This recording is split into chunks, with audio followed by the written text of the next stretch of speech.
നമ്മുടെ രക്ഷകനും കർത്താവുമായ യേശുക്രിസ്തുവിന്റെ മഹത്വമുള്ള നാമത്തിൽ നിങ്ങൾക്ക് ഏവർക്കും സ്നേഹവന്ദനം. ഒലിവുമല പ്രഭാഷണം എന്ന വീഡിയോ പരമ്പരയിലെ 15ാമത്തെ വീഡിയോ ആണ് ഇത്. 14ാമത്തെ വീഡിയോയിലെ വിഷയം ലോകാവസാനം എന്നതായിരുന്നു. മത്തായി 24:29 ആധാരമാക്കിയിട്ടായിരുന്നു ആ വീഡിയോ. പഴയ നിയമപ്രകാരമുള്ള പൗരോഹിത്യം, ദൈവാലയം, ആരാധന അഥവാ ബലി അർപ്പണങ്ങൾ, അതുപോലെ യെരുശലേം നഗരത്തിന്റെ ഒക്കെ നീങ്ങിപ്പോകലിനെയാണ് മത്തായി 24:3 ലോകാവസാനം എന്ന് വിളിച്ചിരിക്കുന്നത്. അതിനെ യുഗാവസാനം അല്ലെങ്കിൽ എൻഡ് ഓഫ് ദ ഏജ് എന്നും പറയാം.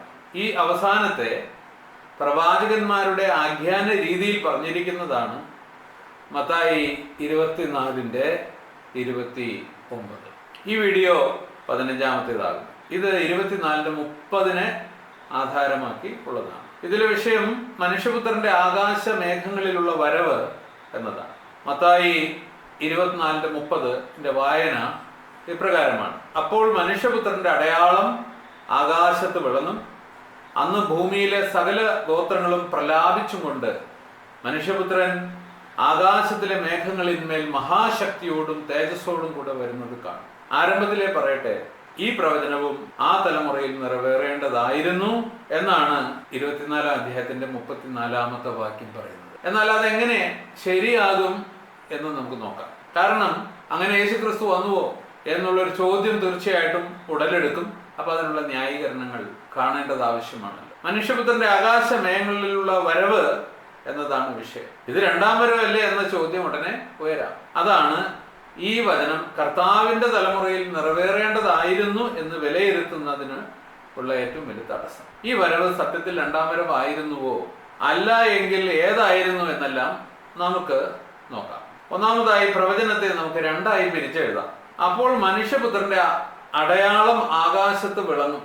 2, അന്ന് ഭൂമിയിലെ സകല ഗോത്രങ്ങളും പ്രലാപിച്ചുകൊണ്ട് മനുഷ്യപുത്രൻ ആകാശത്തിലെ മേഘങ്ങളിന്മേൽ മഹാശക്തിയോടും തേജസ്സോടും കൂടെ വരുന്നത് കാണും. 2 പ്രധാനപ്പെട്ട വിഷയങ്ങൾ ഈ വാക്യത്തിലുണ്ട്. ഒന്ന്, ആകാശത്ത് വിളങ്ങുവാൻ പോകുന്ന മനുഷ്യപുത്രന്റെ അടയാളം. 2, മനുഷ്യപുത്രന്റെ ആകാശത്തിലെ മേഘങ്ങളിന്മേലുള്ള വരവ്. ആദ്യത്തെ വിഷയം നമുക്ക് ആദ്യം നോക്കാം. ആദ്യത്തെ വിഷയം ഏതാണ്? അപ്പോൾ മനുഷ്യപുത്രന്റെ അടയാളം ആകാശത്ത് വിളങ്ങും. ആകാശത്ത് വിളങ്ങുവാൻ പോകുന്ന മനുഷ്യപുത്രന്റെ അടയാളം, ഇതാണ് ആദ്യത്തെ വിഷയം. അതെന്താണെന്ന് മനസ്സിലാക്കുക എന്നുള്ളതാണ്. ഇതിലെ ആദ്യത്തെ പദം, അപ്പോൾ എന്ന പദം, ഒരു സമയ സൂചികയാണ്. മനുഷ്യപുത്രന്റെ അടയാളം എപ്പോൾ കാണപ്പെടും എന്നാണ് അത് പറയുന്നത്. 29-ാം വാക്യത്തിൽ പറഞ്ഞിരിക്കുന്ന കാര്യങ്ങൾ സംഭവിക്കുമ്പോൾ മനുഷ്യപുത്രന്റെ അടയാളം കാണപ്പെടും എന്നാണ് ആ പദം പറയുന്നത്. 29-ൽ പറഞ്ഞിരിക്കുന്നത് പഴയ നിയമ ലോകത്തിന്റെ അവസാനമാണ്. അത് പ്രവചന ശൈലിയിൽ പറഞ്ഞിരിക്കുന്നു എന്ന് മാത്രം. പഴയ നിയമവും അതിനനുസൃതമായ പൗരോഹിത്യം, ആലയം, ആരാധന, യെരുശലേം നഗരം എന്നിവ നീങ്ങിപ്പോകുമ്പോൾ മനുഷ്യപുത്രന്റെ അടയാളം പ്രത്യക്ഷമാകും എന്നാണ് അപ്പോൾ എന്ന വചനം സൂചിപ്പിക്കുന്നത്. അപ്പോൾ മനുഷ്യപുത്രന്റെ അടയാളം ആകാശത്ത് വിളങ്ങും എന്ന വാക്കുകൾ മത്തായി മാത്രമേ രേഖപ്പെടുത്തിയിട്ടുള്ളൂ. വായിച്ചാൽ ഒറ്റ നോട്ടത്തിൽ ഉണ്ടാകുന്ന ധാരണ കർത്താവായ യേശുക്രിസ്തു വരുമ്പോൾ തന്റെ അടയാളം ആകാശത്ത് വിളങ്ങും, കാണപ്പെടും, പ്രത്യക്ഷമാകും എന്നൊക്കെയാണ്. എന്തായിരിക്കും ആ അടയാളം എന്ന് വ്യക്തമായി ഇവിടെ പറഞ്ഞിട്ടില്ല. അതുകൊണ്ട് അത് സംബന്ധിച്ച് പല അഭിപ്രായങ്ങളും ക്രിസ്ത്യഗോളത്തിൽ നിലവിലുണ്ട്. ചിലർ അത് കുരിശായിരിക്കും എന്ന് അഭിപ്രായപ്പെടുന്നു. എന്നാൽ F.F. ബ്രൂസിനെ പോലെ ചിലർ ദാനിയേൽ 7:13 പറഞ്ഞിരിക്കുന്ന പോലെ അക്ഷരാർത്ഥത്തിൽ ക്രിസ്തു മേഘങ്ങളിൽ വരുന്നത് തന്നെയാണ് അടയാളം എന്ന് അഭിപ്രായപ്പെടുന്നു. വേറെയും അഭിപ്രായങ്ങളുണ്ട്. എന്നാൽ എന്താണ് ആ അടയാളം എന്ന് നമുക്ക് പരിശോധിക്കാം. ഗ്രീക്കിലുള്ള ആ വചനഭാഗത്തെ പല തരത്തിൽ തർജ്ജമ ചെയ്യുവാൻ കഴിയും. അതിലൊന്നാണ് സത്യവേദ പുസ്തകത്തിൽ കാണുന്നത്. അപ്പോൾ മനുഷ്യപുത്രന്റെ അടയാളം ആകാശത്ത് വിളങ്ങും എന്നാണ് സത്യവേദ പുസ്തകത്തിലുള്ളത്. ഊറാനോസ് എന്ന പദത്തിന് ആകാശമെന്നും സ്വർഗമെന്നും അർത്ഥമുള്ളത് കൊണ്ട് ആകാശത്ത് വിളങ്ങും എന്നും സ്വർഗത്തിൽ വിളങ്ങും എന്നും തർജ്ജമ ചെയ്യാവുന്നതാണ്. അതിന് വ്യാകരണപരമായിട്ട് തടസ്സമൊന്നുമില്ല. എങ്കിലും ആശയപരമായ തടസ്സമുണ്ട്. മനുഷ്യപുത്രന്റെ അടയാളം സ്വർഗത്തിൽ വിളങ്ങുമാറാക്കുന്നത് കൊണ്ട് അല്ലെങ്കിൽ പ്രത്യക്ഷമാക്കുന്നത് കൊണ്ട് ഭൂമിയിൽ നോക്കി കാത്തിരിക്കുന്നവർക്ക് എന്ത് പ്രയോജനം, സ്വർഗത്തിലുള്ളവർക്കും എന്ത് പ്രയോജനം എന്ന് ഒരു ചോദ്യം ഉയർന്നാൽ ഒരു പ്രയോജനവുമില്ല എന്നാണ് വരിക. സ്വർഗത്തിലുള്ളവർക്ക് അടയാളത്തിന്റെ വല്ല ആവശ്യമുണ്ടോ? ഇല്ല. ഭൂമിയിൽ നോക്കി കാത്തിരിക്കുന്നവർക്കാണെങ്കിൽ അടയാളം കാണുന്നതുമില്ല. സ്വർഗത്തിലാണല്ലോ പ്രത്യക്ഷമാകുന്നത്. അതുകൊണ്ട് അടയാളം ആകാശത്തായിരിക്കും കാണപ്പെടുക എന്ന് വിലയിരുത്തപ്പെട്ടു. ഇതുകൊണ്ടാണ് അടയാളം ആകാശത്ത് വിളങ്ങുമെന്ന് സത്യവേദ പുസ്തകത്തിൽ തർജ്ജമ ചെയ്തിരിക്കുന്നത്.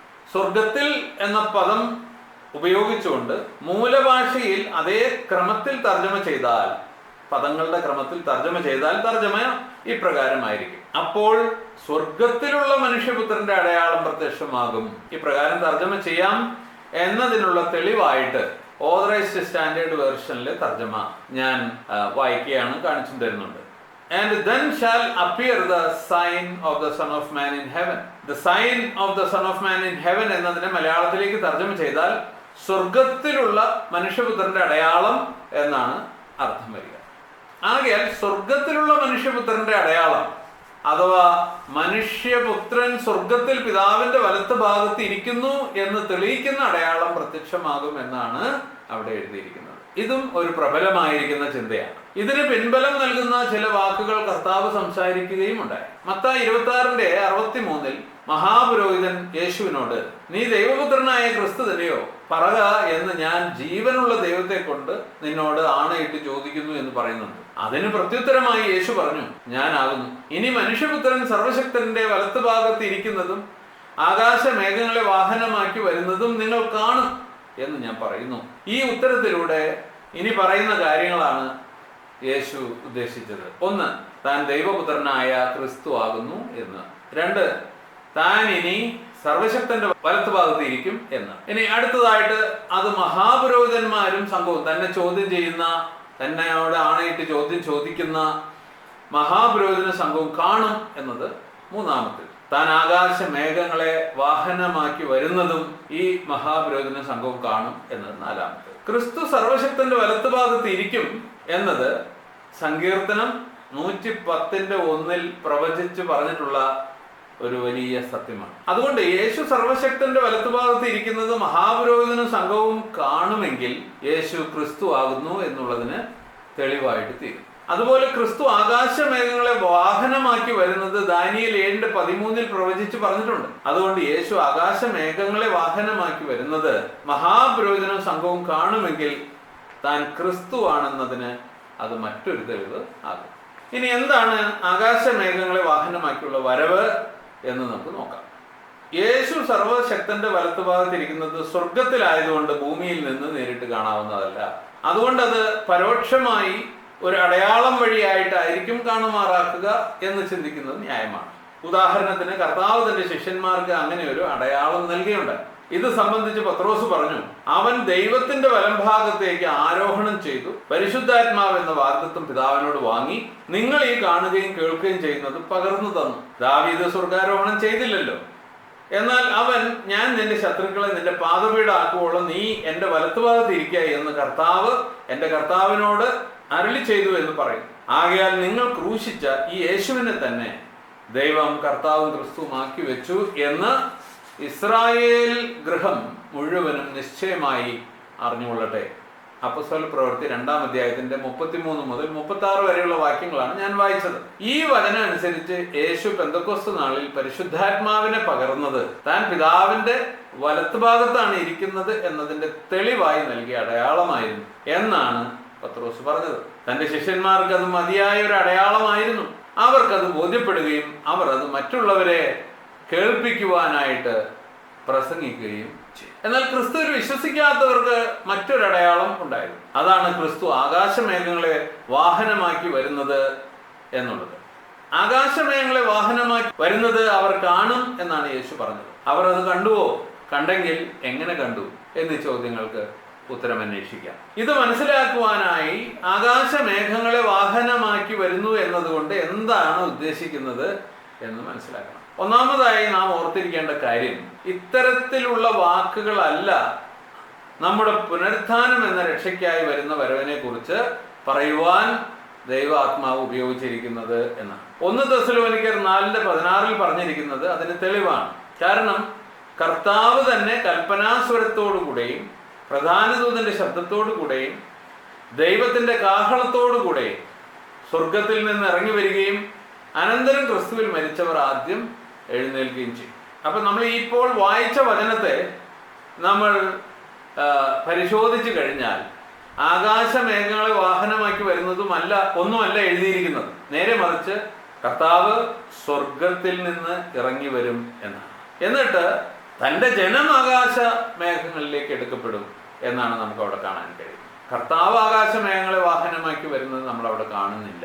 രണ്ടാമതായി ഓർത്തിരിക്കേണ്ട കാര്യം, ഇത്തരത്തിലുള്ള വാക്കുകൾ എപ്പോഴും തിരുവചനത്തിലെ ആഖ്യാന ശൈലി നന്നായി അറിയാവുന്ന യഹൂദന്മാരോടാണ് പറഞ്ഞിട്ടുള്ളതെന്നാണ്. അതായത് ആകാശമേഘങ്ങളെ വാഹനമാക്കി വരുന്നു എന്നുള്ള ആ പദപ്രയോഗം എപ്പോഴും യഹൂദന്മാരോടാണ് പറഞ്ഞിട്ടുള്ളത്. കാരണം അവർക്ക് ആ ആഖ്യാന ശൈലി അല്ലെങ്കിൽ പ്രവാചകന്മാരുടെ ശൈലിയെ വ്യക്തമായിട്ട് അറിയാമായിരുന്നു.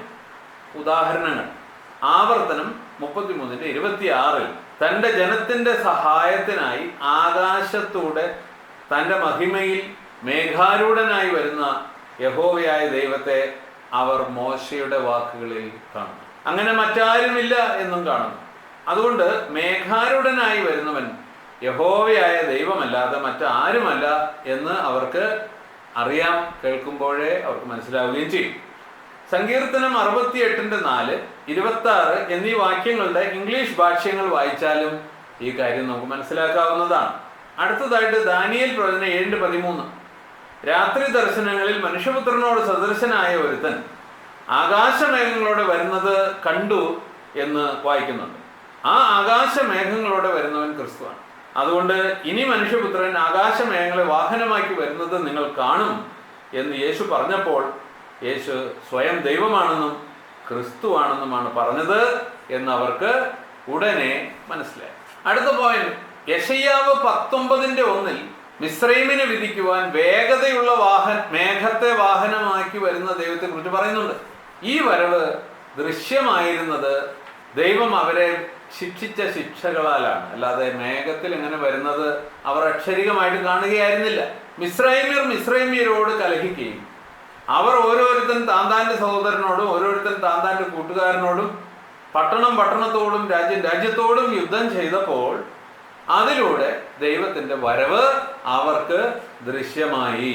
അതുപോലെ കർത്താവിനെ തള്ളിക്കളഞ്ഞ് ക്രൂശിച്ച യഹൂദന്മാരെ ശിക്ഷിക്കുവാൻ വരുന്ന വരവിനെയാണ് ഇനി മനുഷ്യപുത്രൻ ആകാശമേഘങ്ങളെ വാഹനമാക്കി വരുന്നത് നിങ്ങൾ കാണും എന്നീ വാക്കുകളിലൂടെ പറഞ്ഞിരിക്കുന്നത്. അത് സംഭവിച്ചപ്പോൾ അത് യേശു കർത്താവും ക്രിസ്തുവുമായിരുന്നു എന്നതിന് അവിശ്വാസികളായ യഹൂദന്മാർക്ക് നൽകിയ തെളിവായി തീർന്നു, അടയാളമായിട്ട് തീർന്നു. ഇതാ യേശു ക്രിസ്തു താൻ പറഞ്ഞതുപോലെ ആകാശമേഘങ്ങളെ വാഹനമാക്കി വന്നിരിക്കുന്നു, അവരെ ന്യായം വിധിക്കുന്നു എന്ന് കണ്ടു മനസ്സിലാക്കിയിട്ട് അവർ പ്രലാപിക്കും എന്ന് കണ്ടിട്ടാണ് കർത്താവ് പറഞ്ഞത്, അന്ന് ഭൂമിയിലെ സകല ഗോത്രങ്ങളും പ്രലാപിച്ചും കൊണ്ട് മനുഷ്യപുത്രൻ ആകാശത്തിലെ മേഘങ്ങളിന്മേൽ മഹാശക്തിയോടും തേജസ്സോടും കൂടെ വരുന്നത് കാണുമെന്ന്. ഈ കാര്യം യോഹന്നാൻ വെളിപ്പാട് 1:7 പറയുന്നുണ്ട്. ഇതാ അവൻ മേഘാരൂഢനായി വരുന്നു, ഏത് കണ്ണും അവനെ കുത്തിത്തുളച്ചവരും അവനെ കാണും, ഭൂമിയിലെ ഗോത്രങ്ങളൊക്കെയും അവനെ ചൊല്ലി വിലപിക്കും. നോക്കുക, അവനെ കുത്തിത്തുളച്ചവർ അവനെ കാണണമെങ്കിൽ അത് ആ തലമുറയിൽ സംഭവിക്കണമായിരുന്നു.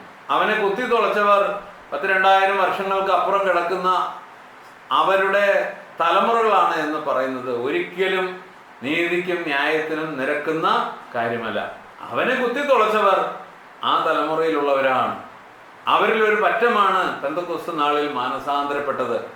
അന്ന് ആ മാനസാന്തരത്തിലൂടെ അവർ കുത്തിയവെങ്കിലേക്ക് അവർ നോക്കി എന്നുള്ള സത്യത്തെ നമ്മൾ മനസ്സിലാക്കണം. ആകയാൽ F.F. ബ്രൂസ് ദാനിയേൽ 7:13 പറഞ്ഞിരിക്കുന്നത് പോലെ മേഘത്തിന്മേൽ വരുന്ന ക്രിസ്തു തന്നെയായിരിക്കും ആ അടയാളം എന്ന് അഭിപ്രായപ്പെടുന്നുണ്ട്. ആ അഭിപ്രായം ശരിയാണ്. പക്ഷേ അദ്ദേഹം അത് അക്ഷരികമായിട്ട് കാണുമെന്നാണ് പറഞ്ഞത്. പക്ഷെ അങ്ങനെയല്ല, നേരെ മറിച്ച് കർത്താവിൻ്റെ ന്യായവിധികളിലൂടെ യഹൂദന്മാർ കാണും എന്നുള്ളതാണ് ശരി. അതുകൊണ്ട് അവർ കണ്ടത് AD 70 ന്യായവിധിയിലൂടെയും യെരുശലേമിൻ്റെ നാശത്തിലൂടെയുമായിരുന്നു എന്ന് മാത്രം. അതുകൊണ്ട് മത്തായി 24:30 നിറവേറിയ ഒരു പ്രവചനം തന്നെയാണ്. അതുകൊണ്ട് ദൈവത്തിൻ്റെ വചനത്തെ കൃത്യമായി മനസ്സിലാക്കാതെ ഇതെല്ലാം ഭാവിയിൽ നിറവേറാൻ പോവുകയാണ്, ഭാവിയിൽ ആണ് ഇതൊക്കെ സംഭവിക്കുക എന്ന് പറയുന്നത് സത്യത്തിന് നിരക്കുന്ന കാര്യമല്ല. ദൈവവചനത്തെ സത്യസന്ധമായി സത്യത്തിൽ മനസ്സിലാക്കിക്കൊണ്ട് നമുക്ക് സന്തോഷത്തോടെ പ്രത്യാശയോടെ മുന്നോട്ട് നീങ്ങാം. ദൈവനാമം മഹത്വപ്പെടുമാറാകട്ടെ. ആമേൻ.